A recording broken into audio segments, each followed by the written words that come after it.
कमी मसाल्यातली चमचमीत अशी वांग बटाटा रस्सा भाजी पाहूया।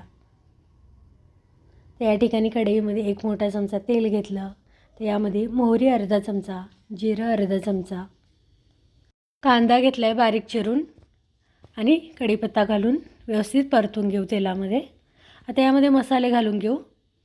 साठवणीचं लाल तिखट 1 मोठा चमचा, काश्मीरी मिरची अर्धा चमचा आणि हळद अर्धा चमचा घेतली।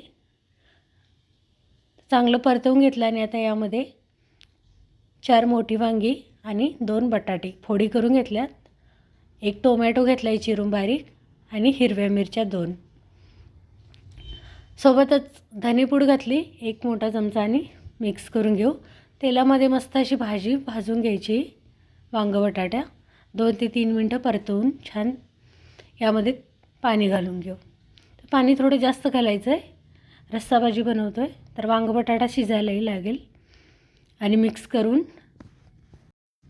झाकण ठेवून एक 5 ते 7 मिनटं भाजी शिजवून घेऊ। आता भाजी थोडी होत आली म्हणजे यामध्ये चवीनुसार 1 चमचा मीठ घालून घेऊ। तर खूप जास्त मसाले न वापरता फक्त साठवणीचं लाल तिखट वापरलं आहे या ठिकाणी आपण आणि धनेपूड 1 चमचा।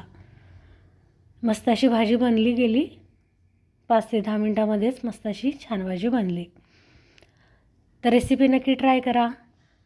चॅनलवर नवीन आहात तर चॅनलला सबस्क्राईब करायला विसरू नका। पुन्हा भेटू नवीन रेसिपीसोबत। धन्यवाद।